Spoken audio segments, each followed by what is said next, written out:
Hollywood's pushing things that are no longer aesthetically pleasing in many ways, whether it's the story that draws you in, something that you want to engage with, or it's the actors. Well, now you got this movement. You're like, no. The problem is that if you do that, you're setting up standards that people actually have to work quite hard at if they're going to achieve them. And right. we do sort of live in an age where people are very much averse to the idea that things are within their control, fundamentally. That's where the whole body positivity movement has such utility for people who are just fat but don't need to be. It's an externalized source for their condition. It's not actually their fault. There's no personal responsibility at stake. That's just the way they are. And anyone who tells them that they could just work harder and be better is being fat phobic. But you see the same thing with, as you say, in Hollywood with actors. If you put forward these icons of traditional beauty, that's pressure on people because, oh my God, we actually have to conform to something. We actually have to work hard to look like Chris Pratt. You do have to spend 2 years in the gym to do that. Right. Why should we have to do that? It is. I think it is more of a women's issue than it is a men's issue. And going back to what we were saying earlier about many male actors don't have a problem getting their kid off, but women particularly do. If you look at campaigns in London to change advertising standards on the tube to get rid of women in bikinis, it is always women in bikinis. I heard about that because Beachbody Ready is male beauty standards, and that's harmful to women's mental health because they don't want to have to work hard to look conventionally beautiful. It's a movement against personal responsibility, which I don't think is very healthy. Well, it's objectively not in the case of body positivity, but it's making us lazy. But it's making people lazy. It's kind of a movement. Yeah, I mean, it's kind of a movement against aspiration as well, and self-discipline.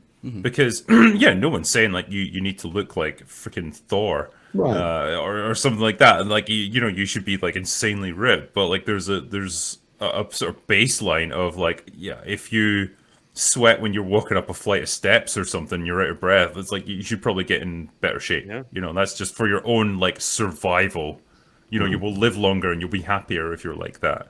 Like you can also suggest to people like, hey, if you do want to take that to the next level and actually get really fit, it's going to take work. It's going to take hard work and self-discipline. And there's this trend away from that where it's like, I don't want to have to do anything that's difficult. I don't want to have to exercise self-control because that's hard. Well, I just want everything to be you're easy. A fat piece of shit. Yeah. That's what I realized last year. It's like, I'm a fat piece of shit. I'm gonna need to lose some weight, and then I did.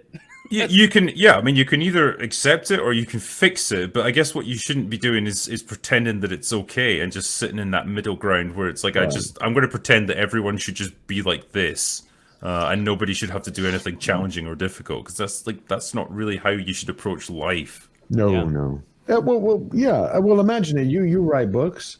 Imagine if you go, I don't have to actually work at this. I'm just gonna like write whatever comes to my mind.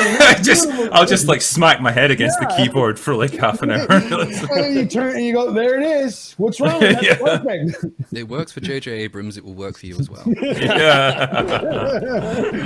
No. It's like things in life require. Like I remember looking at this interview with I just forgot her name, Morfydd Clark, who played Galadriel in Rings of Power. Yeah. And I couldn't believe the fact that she was like, do you know that every fight scene we had, I'm like, you mean the one? Okay. She's like, every fight scene that we had, she goes, I had to take a 30-second break. Meaning she only did it for 30 seconds, the stunt scene, because then she had to talk to a therapist because it was triggering her trauma that the people who were playing orcs were charging her. I'm like, are you high? Like, really? Are you actually saying this? And she was comparing it to real trauma. She's like, I was suffering real trauma, and I kid you not, like soldiers on the battlefield who are charged. I'm like, you're on a set. I would love to put her in a room with like a D-Day veteran or something, like or someone who fought in like Vietnam or Iraq or something. It's like, so I was someone ran at me with a latex orc's head on and a plastic sword, and I was terrified. It was like being in a real war. Right. And the other guy's just going to be like, okay, sure. Sure. I'd like to find someone who's, if any more survivors from World War I. Let me tell you about trench warfare. Yeah. Well, then a generation on wouldn't. It's like there was a tennis ball that they waved in front of me, and I just God. I got triggered. I got hit by a tennis ball when I was a kid once. I imagine that ugly face in front of me, and it's like, oh, it's traumatic. You put it in 30 seconds. It's like I remember Dustin Hoffman. He often talks about this, and so does Meryl Streep. He's like, when he was filming Kramer versus Kramer, he went to the cinematographer. I think I mentioned this before. I'm not sure. He went to the cinematographer and he says, "Whatever you do, you tell crew one to keep filming." So in the restaurant scene, he grabs his glass, and it wasn't in the script. He throws it and smashes it against the wall, and shoves her or hits her. And didn't tell Meryl Streep he was going to do this. And she freaked out. But he had told him just film her natural reactions. I'm like, could you imagine trying anything like that today? Where he wanted to get, he's like, because he was a method actor, he wanted to get exactly what was going through her mind. He wanted to pull that out of her to create the best piece of art that moment. Today they're going to be like, "Oh, therapist, come on, help me." Well, for a start, if he threw a glass against the wall of the set, he'd break the volume projector screen. Like, that's all around everything, so like that would be out of action for a start, and he'd probably be sent off the set for counselling and sensitivity training. But you get the two very famous ones. There's the scene in Alien where Ridley Scott didn't tell anyone that the chest burster was going to burst out of the chest and spray them all with blood, so you get the natural reaction there. But the most grueling one is Stanley Kubrick and The Shining forcing what's her name to do the scene. It's like Shelley 50 Duvall times until she was actually going slightly mad.